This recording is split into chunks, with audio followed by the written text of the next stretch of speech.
इस देश के तमाम दलित ओबीसी के लोग भाजपा से आरएसएस से पीड़ित होकर के बौद्ध धर्म को अपना रहे हैं। तो क्या दिक्कत है फिर आपको? मुझे कोई दिक्कत नहीं है। तो अब क्या जरूरत है देश के आरएसएस प्रमुख मोहन भागवत को मस्जिद और मदरसे में माथा टेकने की? कह तो रहे हैं ये धर्म परिवर्तन जो हो रहा है इस पे विचार करना चाहिए, इस पे कुछ कानून बनाना चाहिए। क्या कानून बनाना चाहिए? धर्म कमजोर होता जा रहा है भाई। आरएसएस का जो वोट बैंक कमजोर हो रहा है, सनातन धर्म कमजोर नहीं न हुआ है न होगा।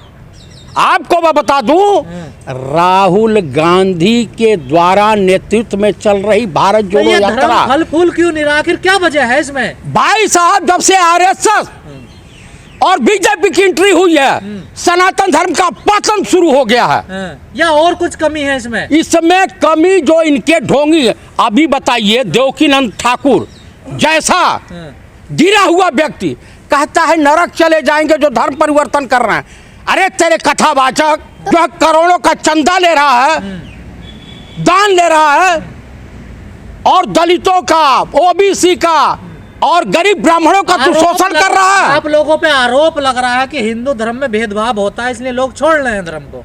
सनातन धर्म को नहीं लोग छोड़ रहे हैं। सनातन धर्म से विमुख कोई नहीं हो रहा। जो हिंदू तथाकथित हिंदू हैं, तथाकथित हिंदू लोग वो बौद्ध धर्म अपना रहे हैं। मैं भी तो सनातन धर्म का हूँ। मैं हर धर्मों का सम्मान करता हूँ, चाहे इस्लाम हो, सिख धर्म हो। डॉक्टर भीमराव अंबेडकर उन्होंने भी तो अपनाया था बौद्ध वो धर्म। सनातन धर्म के थे, उनकी इच्छा नहीं हुई अपना जो है बौद्ध धर्म अपनाए। पूरा देश, गौतम बुद्ध भी सनातन धर्म के थे। उनका नाम था सिद्धार्थ, राजा के बेटे थे। तो क्यों आप सुनते जाइए, इस्लाम जब अलेक्जेंडर अटैक किया था हिंदुस्तान पर, तब इस्लाम कहीं नहीं था। लेकिन सनातनी है, आप ब्राह्मण हैं। हाँ। बताइए, पूरी दुनिया में इस्लाम भी फैल रहा है, बौद्ध धर्म भी फैल रहा है, ईसाई भी फैल रहे हैं, हिंदू धर्म क्यों नहीं फैल रहा पूरी दुनिया? सनातन धर्म देखिए, पूरी दुनिया में क्यों नहीं ये बढ़ पा रहा आगे? इसलिए नहीं बढ़ पा रहा है कि यहाँ आरएसएस के ढोंगी और 99% पाकिटमार साधु भगवा वस्त्र पहन करके बदनाम किए हैं। आप बताइए, प्रधानमंत्री का अपमान कर रहे हैं आप। साधु संतों का अरे अपमान उसका होता है जिसका सम्मान होता है। अब देवकीनंद ठाकुर का कौन सा सम्मान है, कौन सा अपमान है? इतने लोग मानते हैं उनको? कौन मानता है? ये सब अपनी दुकानदारी चला रहे हैं। लोगों को अभी जिस इमाम से मिले थे, जिस मौलाना से मिले थे मोहन भागवत जी, वो क्या शाही इमाम है और क्या वो पैगंबर हैं? तो इमाम तो है ना, इमाम हैं, वो स्वयंभू कमांडर हैं। उसी तरीके से ये जितने भगवा वस्त्र, इसमें अगर जांच ईमानदारी से जांच पड़ताल कर लिया जाए तो 95% साधु महात्मा क्रिमिनल पाए जाएंगे। हिंदू संतों पर आप उंगली उठा रहे हैं। मैं जो कहना है सीना ठोक के कह रहा हूँ, चाहे वो कुछ भी करें। आप लोगों का काम है धर्म को बदनाम करने का है? मेरा काम नहीं है धर्म को। हमारा सनातन धर्म न बदनाम हुआ है न होगा।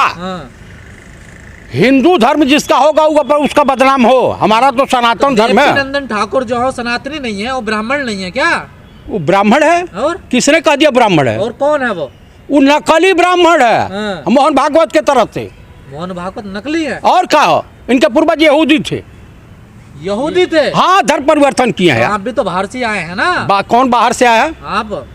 पूरा विश्व हमारा है। सनातन धर्म में हम बाहरी नहीं हैं, हम इसी पृथ्वी के जो इंसान हैं। लेकिन आप लोग हिंदू व्यवस्था के क्यों खिलाफ हो गए? मैं हिंदू व्यवस्था के खिलाफ हूँ, इसलिए हो गया हूँ कि यहाँ पे ढोंग है, यहाँ पे लोगों का शोषण होता है, दबे कुचले लोगों का। यहाँ पे गरीबों का शोषण होता है, मानवता का शोषण होता है, महिलाओं का शोषण होता है। यहाँ पे शोषण वाली व्यवस्था आरएसएस और बीजेपी कर रही है। आप सहमत है हिंदू धर्म से शोषण होता है? हाँ, शोषण होता है। बताइए, मानसिकता से होता है। हाँ, बिकनी गर्ल, क्या नाम थी? अर्चना गौतम। ये गई थी मंदिर में। कांग्रेस नेता थी वो? हाँ, कांग्रेस नेता थी या कोई नेता, ये बताइए। ईश्वर में आस्था रखते हुए गई थी और वहाँ मंदिर में इनसे वसूली करने लगे सब। कहा इतना रसीद देखिए, इतने पैसे दीजिए, हम वीआईपी रास्ता देंगे। तो मेरे कहने का देखिए, इस वक्त देश में अपराधियों, बलात्कारियों, व्यभिचारियों का बोलबाला है।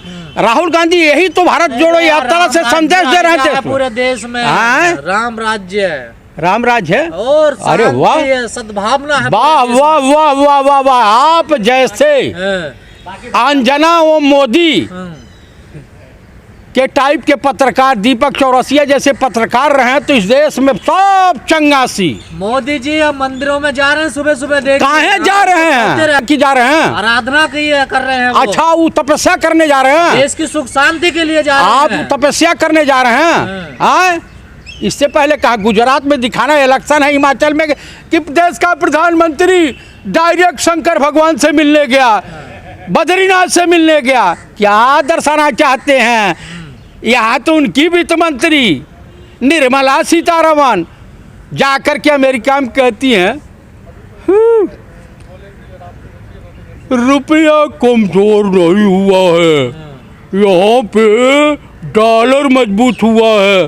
कुछ दिन बाद कहेंगी कि अरे ये वंदे भारत ट्रेन कमजोर नहीं हुई है, भैंसिया मजबूत हो गई है। अच्छा। उसके बाद कहेंगी कि नरेंद्र दामोदर दास मोदी, अमित शाह और भाजपा आरएसएस कमजोर नहीं हुआ, राहुल गांधी और कांग्रेस पार्टी मजबूत हो गई है देश में। तो इसी को तो विकास कहते हैं कि भाई साहब, कुछ दिन मच्छर जो है ये क्या बोलते हैं, ये जो गिरा रहा मकान क्या बोलते हैं उसको, बुलडोजर को भी तोड़ देगा।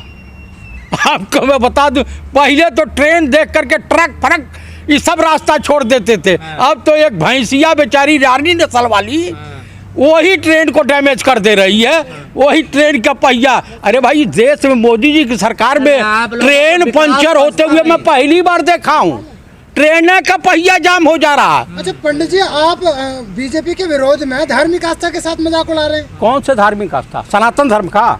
और किसका उड़ा रहे हैं? सनातन धर्म का। पाठ करता है उसका मजाक? कौन पूजा पाठ करता है ये बताइए, कौन पूजा पाठ करता है?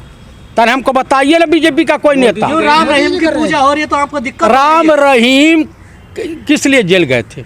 किस लिए जेल गए? बलात्कार के केस में, मर्डर के केस में गए थे। तो जिस बीजेपी में बलात्कारियों के लिए ऊंचा स्थान है, उसके नेता बलात्कारियों को सर माथे पे बैठा रहे हैं, तो वो नेता भी उसी श्रेणी के आते हैं। चुनाव से पहले पैरोल दी गई है राम रहीम को। हाँ, तो दी नहीं जाएगी, उसके चेले चप्पड़ हैं। देखिए, बीजेपी में भ्रष्टाचारी, व्यभिचारी, बलात्कारी, आतंकवादी, नक्सलियों को धुलाई करके उन्हें राष्ट्रभक्त बनाया जाता है। बिल्किस बानो के बलात्कारियों को संस्कारी बताया गया। राजा बाबू के इशारे पर उनको जो है देश के गृह मंत्री क्लीन चिट दिए। मैं राम रहीम की बात कर रहा हूँ, आसाराम की बात कर रहा हूँ, चिन्मयानंद की बात कर रहा हूँ। तो आपकी आस्था नहीं है राम रहीम में? राम रहीम में मेरी क्यों आस्था है? हमारे धर्म गुरु, मैं सनातनी हूँ, मेरा सनातन धर्म है। हमारे धर्म गुरु जगत गुरु शंकराचार्य होते हैं। हमारे धर्म गुरु नहीं है आपके गुरु? हमारे गुरु हो ही नहीं सकते।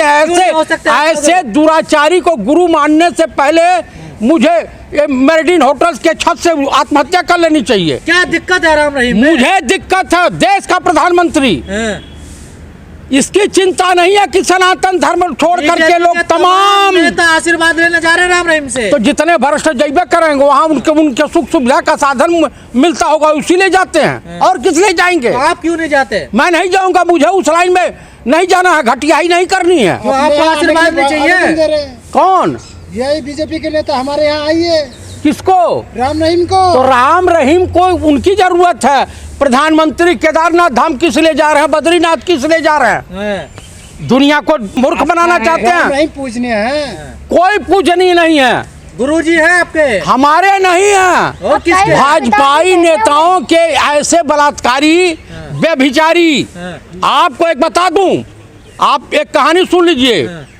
अभी कांग्रेस से मेंबर ऑफ पार्लियामेंट रहा है प्रवीण एरन, नेहरू युवा केंद्र पर अवैध कब्जा करके बैठा हुआ, तो अखिलेश को बदनाम कर रहा। अखिलेश यादव सपा का सदस्य है, और यहाँ लोगों से कह रहा है मेरा तो मोदी जी से डायरेक्ट संबंध है, जब राफेल में कुछ नहीं हुआ तो इसमें क्या होगा। इस तरह से तो चल रही है घोटालेबाजी।